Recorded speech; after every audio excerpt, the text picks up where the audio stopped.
따뜻한 냉정, 가만히 있으니 가만히로 알고, 국민을 바보 취급하지 마라.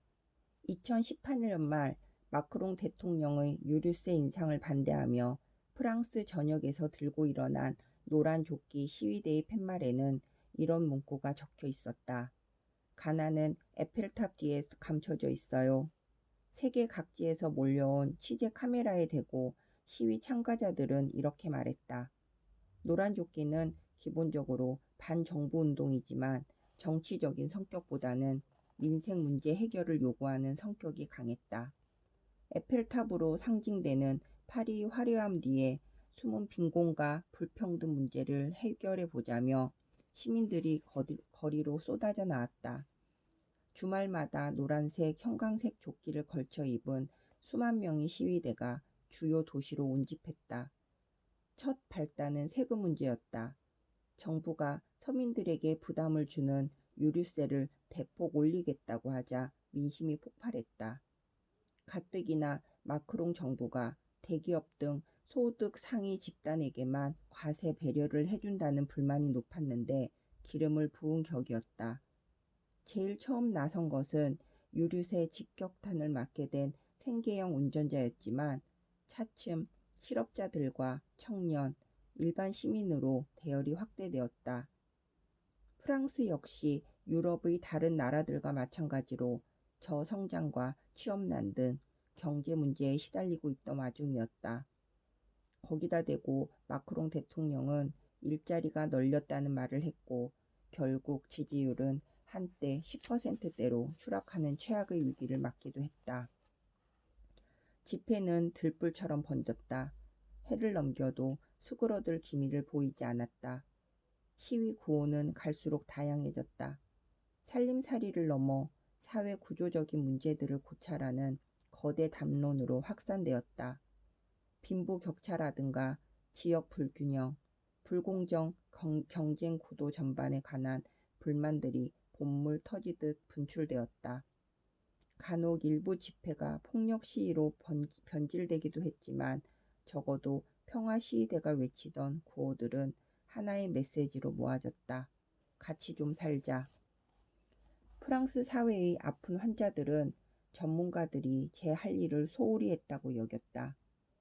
사회 문제의 진단을 내려주고 약을 조제하는 일에서 뒷짐을 지고 있다고 판단했다. 그나마 내놓은 처방은 오진이라고 비판했다. 치료를 기다리다 결국 병세만 악화되었다고 직접 진료실로 찾아가 새 약을 내놓으라고 행동에 나섰다. 진료실은 대통령 궁이기도 하고 의회이기도 했으며 정부 청사거나 언론 미디어이기도 했다. 문화까지 들이닥친 환자들의 목소리가 높아지자 마크롱 대통령은 그 요구를 받아들여 유류세 인상안을 보류시켰고 대신 대기업들의 세금을 올려받기로 했다. 자국 내에서 막대한 수익을 거둬들이는 글로벌 기업들을 상대로 디지털세라는 추가 과세를 추진하기로 했다. 아마존과 구글, 애플, 페이스북 등이 여기에 해당되었다. 많이 버는 만큼 더 많은 세금을 내야 한다는 노란 조끼 시위대의 구호가 어느 정도 반영된 것이다. 그 밖에도 프랑스 정부는 다양한 민의를 더 수렴해 보겠다며 사회적 대토론회라는 전무후무한 범국민 토론 행사를 마련하기도 했다. 전국 각지에서 2달 동안 무려 9천 건 이상의 토론회가 열렸다. 프랑스 사회가 앓고 있는 병세를 정확히 진단해 보자며 정부가 일종의 종합검진 카드를 꺼내 들었다. 환자가 의사를 어떤 식으로든 움직이게 만든 셈이다.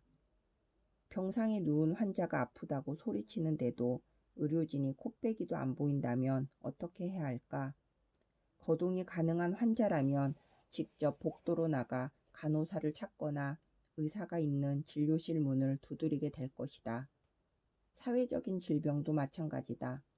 청년 실업, 부채, 주거 문제, 교육 불평등, 이런 병들은 결코 자연 치유되지 않는다.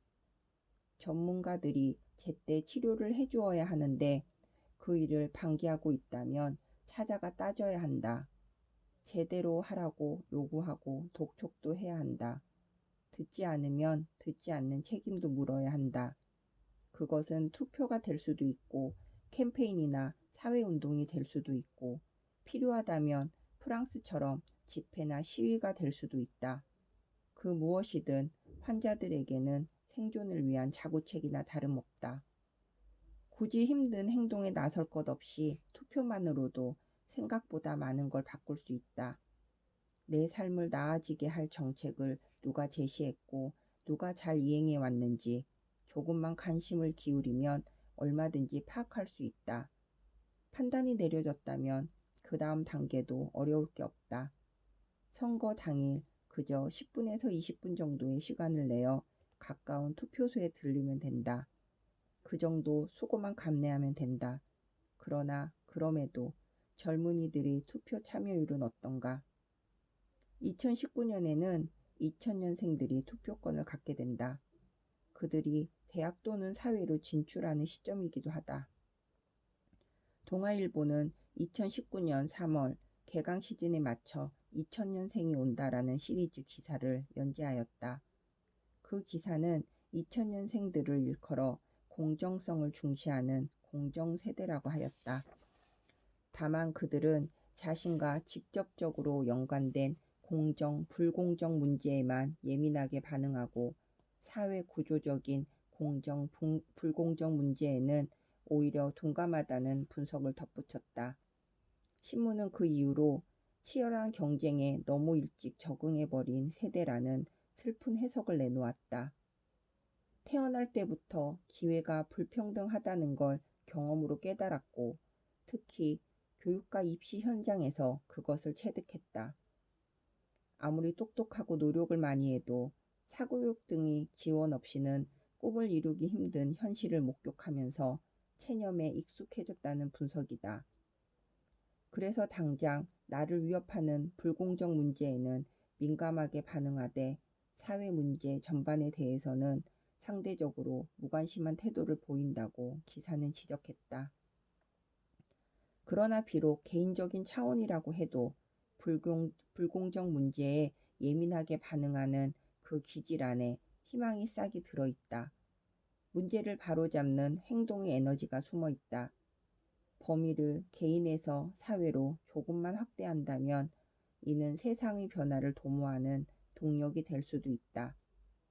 그렇게 하지 않고 사회 수능과 포기의 습성에만 젖어 산다면 결과는 우리의 희망과는 달리 나타날 것이다. 행동 없이는 아무 변화도 이끌어낼 수 없으니 불공정 체계는 대를 이어 고착될지도 모른다. 2000년생들이 기성세대가 되어 결혼을 하고 자식을 낳아도 그 자식들 역시 불공정 시스템 안에 갇혀버릴 수 있다는 섬뜩한 이야기다. 프랑스의 노란조끼 시위에는 고등학생들까지 참여했다. 그들은 불공정의 대물림을 원치 않았다. 10대들이 집회나 시위에 나서는 건 프랑스에서는 생경한 일이 아니다. 그들은 교육과 문화, 노동, 가족 정책 등 다양한 현안들에 대해 수시로 목소리를 내왔다. 약이 필요하면 약을 달라고 그때그때 요구했고 안 듣는다 싶으면 즉각 연대를 도모했다. 그러면 결국 사회 지도층이 경청했다. 어리거나 힘이 약하다고 무시하지 않고 그들을 대화의 상대로 마주했으며 처방전을 다시 써주기도 했다. 프랑스 사회는 그런 식으로 움직여왔다. 이런 문화의 근간에는 토론이 자리 잡고 있다.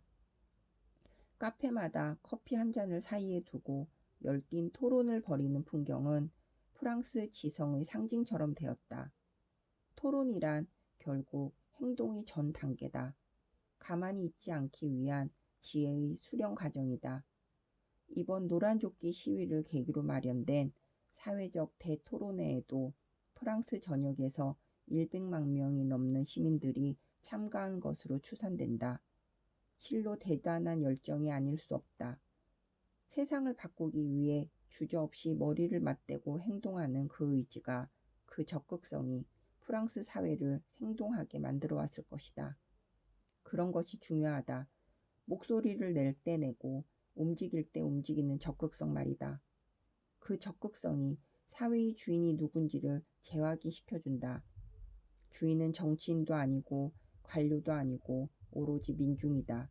그러나 정치인들은 행동하지 않는 대중을 두려워하지 않는다. 자신들을 심판하지 않는 시민을 주인으로 여기지 않는다. 그저 가만히 있으면 가만히로 볼 뿐이다. 위정자들은 그러고도 남는다. 숱한 역사가 증명해온 사실이다.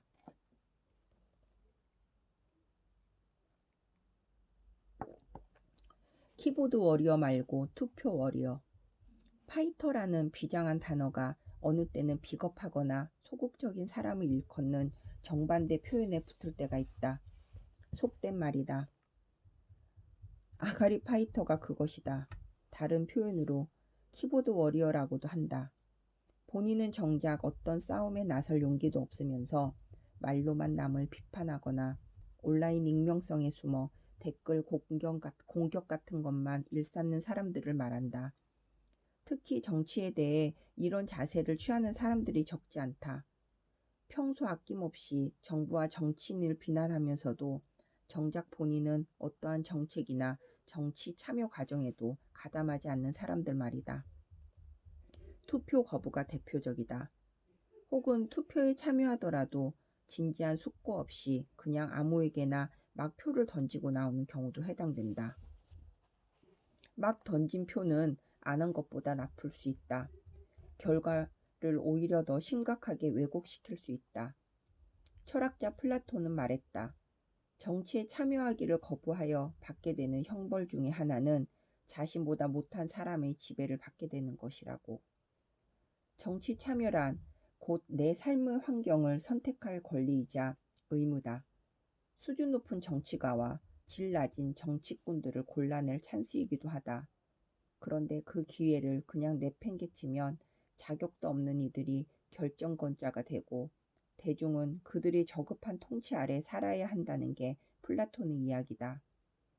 플라톤이 살았던 시대뿐 아니라 이 시대 현대 정치에도 그대로 적용 가능한 섬뜩한 경고 메시지다. 투표는 나와 내 공동체의 운명을 결정짓는 선택이다. 그 선택의 결과가 모두를 잘 살게 할 수도 망하게 할 수도 있음을 우리는 온갖 정치사를 통해 목격해왔다. 그럼에도 그 선택을 너무도 많은 사람들이 허무하게 포기하거나 귀찮게 여겨 아무렇게나 내던지고 만다. 선거일만 되면 유원지나 쇼핑몰, 공항 등으로 직행하는 풍경도 씁쓸한 단면 가운데 하나다. 정치에 무관심한 배경으로는 여러 가지 요인이 있을 수 있다. 그 중에 대표적인 것이 양비론이다. 여도 나쁘고 야도 나쁘고 좌도 마음에 안 들고 우도 마음에 안 든다는 것이다. 그래서 정치에 신물이 났다고 선언한 뒤 투표를 외면한다. 혹은 아무에게나 마구잡이식으로 표를 던지기도 한다. 둘 다 선택권을 허망하게 포기하는 일이다. 이런 현상을 설명하기 위해 미국의 유명 TV 진행자인 빌 마허는 방송에서 가짜 평형이라는 개념을 주창하기도 했다. A라는 저질 정치 세력과 B라는 상대적으로 양호한 정치 세력이 있을 때 A는 선거에서 살아남기 위해 B도 똑같이 나쁘다.